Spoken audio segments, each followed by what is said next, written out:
दोस्तों, यूपी के वृंदावन में वैसे तो कई प्रसिद्ध मंदिर हैं जिनमें भक्तों की गहरी आस्था है। लेकिन क्या आप जानते हैं कि वृंदावन में एक ऐसा मंदिर भी है जो पूरे विश्व में प्रसिद्ध है और पूरे विश्व से लाखों की संख्या में लोग यहाँ आकर दर्शन करते हैं। अगर आप नहीं जानते तो मैं इस वीडियो के माध्यम से आपको पूरी जानकारी दूंगा। वैसे तो इस मंदिर के बारे में बहुत सारे लोगों को जानकारी होगी, दर्शन भी किए होंगे, लेकिन मंदिर से जुड़े हुए बहुत सारे रहस्य ऐसे हैं जिनकी जानकारी शायद बहुत सारे लोगों को ना हो। आज की इस वीडियो में सभी रहस्य मैं आपको बताने वाला हूं और मंदिर का नाम है बाके बिहारी मंदिर। तो बाके बिहारी मंदिर से जुड़ी हुई सभी जो रहस्य है उसके बारे में जानकारी दूंगा। मंदिर की जो कथाएं हैं, इतिहास है, संपूर्ण जानकारी इस वीडियो के माध्यम से आपको मिलने वाली है। तो वीडियो को अंत तक जरूर देखें। जब आप वीडियो को अंत तक देखेंगे तो मेरा दावा है कि आप लोगों को बहुत सारे अच्छे रहस्य जो इस मंदिर से जुड़े हुए हैं उनको जानकर खुशी होगी और जब भी आप यहाँ पर आएंगे तो उन बातों को नोटिस भी करेंगे। मंदिर का नाम है बाके बिहारी मंदिर, जो कि सभी की मनोकामना को पूर्ण करता है। इस मंदिर के बारे में कहा जाता है कि जो भी व्यक्ति बाके बिहारी के दर्शन करता है वो उन्हीं का हो जाता है। तो आइए आप सभी को बाके बिहारी मंदिर में दर्शन कराते हैं। अगर आप इसी तरह लगातार हरिद्वार, ऋषिकेश, मथुरा, वृंदावन की वीडियो देखना चाहते हैं तो चैनल को सब्सक्राइब करके बेल आइकन जरूर दबा दें ताकि आने वाली हर एक वीडियो की जानकारी आपको मिलती रहे। दोस्तों, वृंदावन में जो बाके बिहारी मंदिर है, इसमें जब दर्शन करने के लिए जाओ तो थोड़ी थोड़ी देर में मंदिर के जो दर्शन है पर्दे के माध्यम से बंद कर दिए जाते हैं। कहते हैं कि लगातार कोई भी व्यक्ति बाके बिहारी मंदिर के दर्शन नहीं कर सकता, क्योंकि थोड़ी देर में पर्दे लगाए जाते हैं और फिर दर्शन कराया जाता है, फिर पर्दे लगाए जाते हैं। ऐसा लगातार चलता रहता है। इसके पीछे भी एक इतिहास है, एक कहानी है, तो इसकी जानकारी भी इस वीडियो के माध्यम से मैं आपको दूंगा। मेरी रिक्वेस्ट है कि इस वीडियो को लाइक करने के साथ आगे शेयर जरूर करें, क्योंकि बाके बिहारी मंदिर जो है भारत के टॉप 10 जो ऐसे मंदिर हैं जिनकी सबसे ज्यादा मान्यता है उनमें से एक है। तो आप लोग वीडियो को आगे शेयर करते जाएं और वीडियो को पूरा जरूर देखें। दोस्तों, श्री बाके बिहारी मंदिर जो है मथुरा वृंदावन में भगवान श्री कृष्ण का धाम माना जाता है।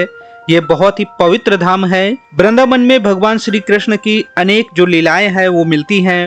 बहुत सारे लोगों को मानना है कि आज भी राधा कृष्ण की जो लीलाएं हैं वो शाम के समय होती रहती हैं और इसीलिए वृंदावन में जो वृंदावन के वासी हैं वो रात को जल्दी सो जाते हैं, क्योंकि भगवान की रासलीला में इतनी ज्यादा ऊर्जा होती है उसे देखी नहीं जा सकती। तो चलिए जानते हैं श्री कृष्ण के वृंदावन धाम की ऐसी और रहस्यमय बातें और जो इतिहास है उसको भी जानते हैं।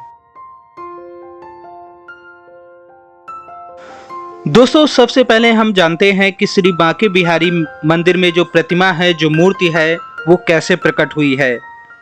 बाके बिहारी जी की जो मूर्ति है उसको किसी ने बनाया नहीं है।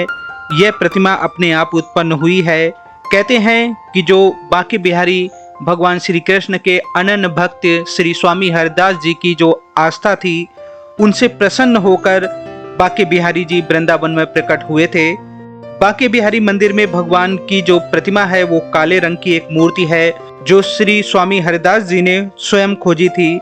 मान्यता है कि इस मूर्ति में राधा और कृष्ण दोनों की छवि है, इसीलिए यहाँ पर आकर जो भी भक्त सच्चे मन से भगवान श्री कृष्ण के दर्शन करता है उसका जीवन सफल हो जाता है।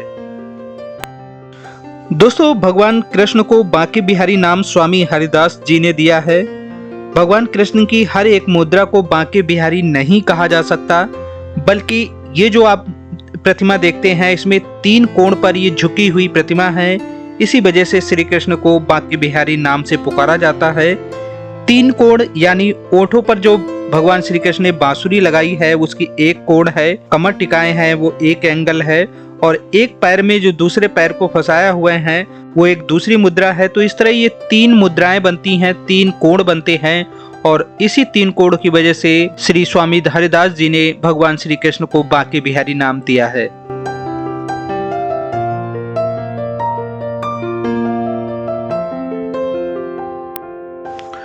दोस्तों अब जानते हैं कि मंदिर में जो बांके बिहारी की जो प्रतिमा है उसको थोड़ी थोड़ी देर में पर्दे से क्यों ढक दिया जाता है।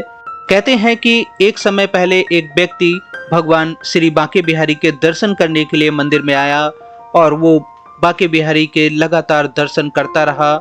काफी समय हो गया लेकिन वो बांके बिहारी को ऐसे ही लगातार देखता रहा और भगवान जो श्री कृष्ण वो उसके रिझ गए और उसके पीछे पीछे ही उस व्यक्ति के पीछे पीछे भगवान उसके गांव तक पहुंच गए। जब मंदिर के पुजारी ने देखा कि भगवान बांके बिहारी यहाँ पर नहीं है तो वो भी उसी दिशा में उनके पीछे पीछे चलने लगे और काफी मुश्किलों के बाद बांके बिहारी को भगवान श्री कृष्ण को इस मंदिर में वापस लाया गया और तभी से जो मंदिर में दर्शन कराए जाते हैं उसमें थोड़ी थोड़ी देर में पर्दा से भगवान बांके बिहारी को ढक दिया जाता है। जैसे 1 मिनट आपने दर्शन किए तो फिर उसके बाद कुछ सेकंड के लिए पर्दा लगा दिया जाता है और उसके बाद फिर पर्दा खोला जाता है और ऐसा लगातार चलता रहता है।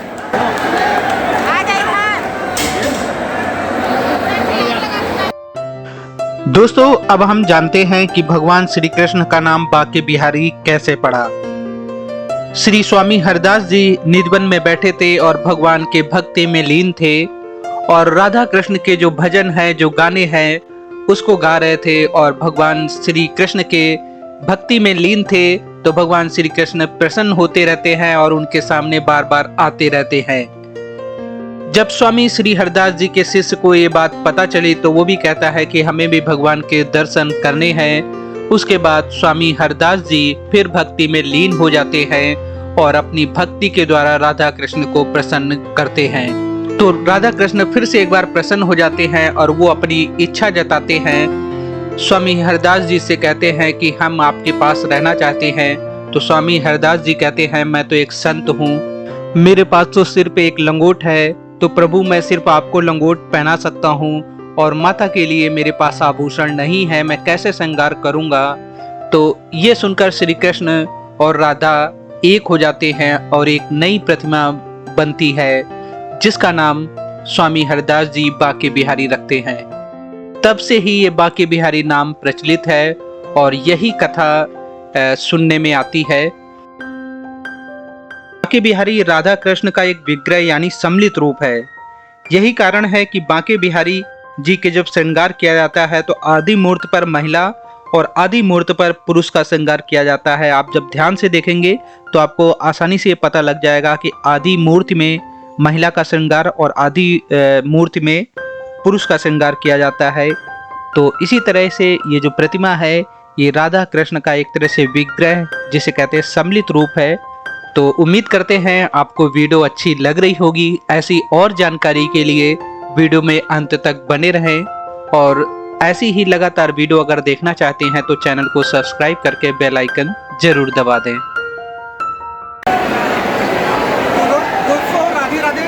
और इस समय मैं हूँ वृंदावन के सबसे प्रसिद्ध मंदिर में जिसका नाम है श्री बांके बिहारी मंदिर। आप देख सकते हैं हजारों लाखों की संख्या में इस समय श्रद्धालु यहाँ पहुँचे हुए हैं और बांके बिहारी के दर्शन करने के लिए आप इन दृश्यों को देख सकते हैं। बहुत कम ऐसा मौका मिल पाता है जब इस तरह के दृश्य आप घर में बैठकर देख पाए। मंदिर जो है वो इस दिशा में है और श्रद्धालु जो इस साइड से आते हुए श्री बांके बिहारी के दर्शन करते हैं। तो आप जब भी आए मथुरा आते हैं तो वृंदावन जरूर पहुँचें और श्री बांके बिहारी मंदिर में दर्शन करने के लिए जरूर जाएं और आपको बहुत ही ज़्यादा आनंद आने वाला। दोस्तों अब हम जानते हैं कि निधिवन और बांके बिहारी मंदिर से क्या रहस्य जुड़ा हुआ है। माना जाता है कि मार्गशीर्ष मास में शुक्ल पक्ष के पंचमी के दिन निधिवन में बांके बिहारी की प्रतिमा जो है वो प्रकट हुई थी और उसके बाद निधिवन से बांके बिहारी मंदिर तक की जो शोभा यात्रा निकाली जाती है, चांदी के रथ में भगवान बांके बिहारी को बैठाया जाता है और उसके बाद शोभा यात्रा निकाली जाती है। शोभा यात्रा जब निकाली जाती है तो लाखों की संख्या में देश विदेश से यहाँ पर भक्त आते हैं और दर्शन करते हैं। दोस्तों इस मंदिर से जुड़ी हुई एक और रहस्य की बात मैं आपको बताना चाहूंगा।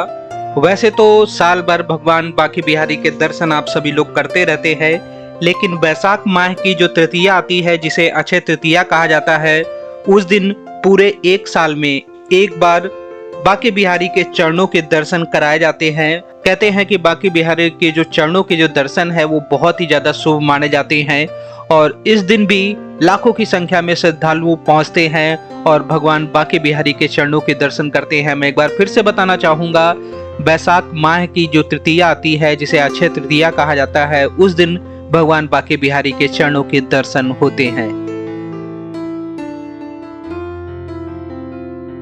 दोस्तों, जब मैं बांके बिहारी मंदिर में दर्शन करने गया तो सच में इतनी ज्यादा भीड़ थी कि मैं कुछ देर के लिए तो घबरा गया था कि कैसे दर्शन होंगे और जो लाइन थी वो बिल्कुल भी आगे नहीं बढ़ पा रही थी और सभी लोग एक ही जगह पर फंसे हुए थे और काफी समय लगा लगभग 1 घंटे के बाद हमारा दर्शन करने का नंबर आया और रास्ते में आपको बहुत सारी प्रसाद की दुकानें मिलेंगी, आप वहां से प्रसाद ले सकते हैं। दोस्तों, ये जो मंदिर आप सभी देख रहे हैं, पहले तो 1864 ईस्वी में मंदिर का निर्माण कराया गया और उसके बाद 1921 में जो स्वामी श्री हरिदास जी के जो वंशज हैं, उन्होंने इस मंदिर का पुनर्निर्माण कराया।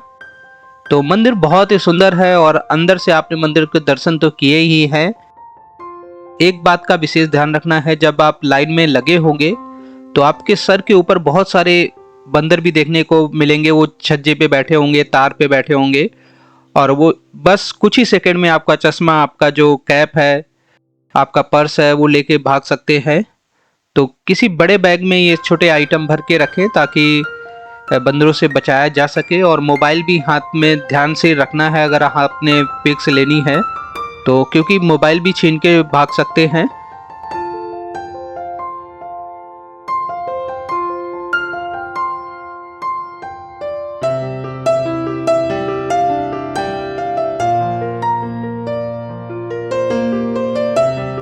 दोस्तों, बांके बिहारी मंदिर से जुड़ी हुई एक खास बात और मैं बताना चाहूंगा।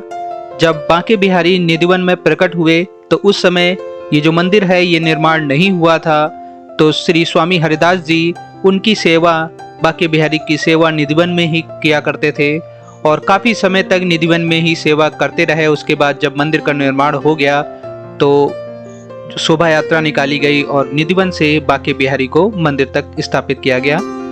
इसी वजह से निधिवन का एक खास रोल है और वैसे तो निधिवन जो है राधा कृष्ण की लीलाओं के लिए जाना जाता है।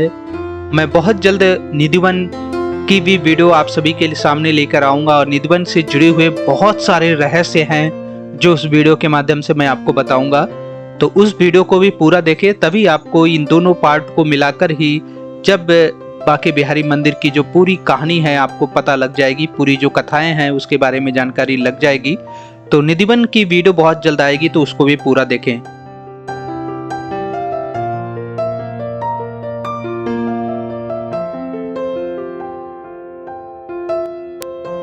दोस्तों, अब बात करते हैं कि श्री बांके बिहारी मंदिर तक कैसे पहुंचा जाए।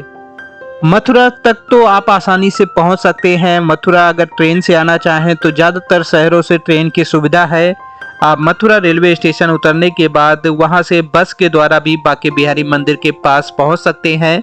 मथुरा रेलवे स्टेशन से 11 किलोमीटर की दूरी है। अगर आप ऑटो लेना चाहें तो आप ऑटो लेकर भी मंदिर तक पहुंच सकते हैं और अगर आप बस से आना चाहते हैं तो मथुरा सिटी के लिए बहुत सारे शहरों से बस की सुविधा भी है, तो बस से भी आप पहुंच सकते हैं।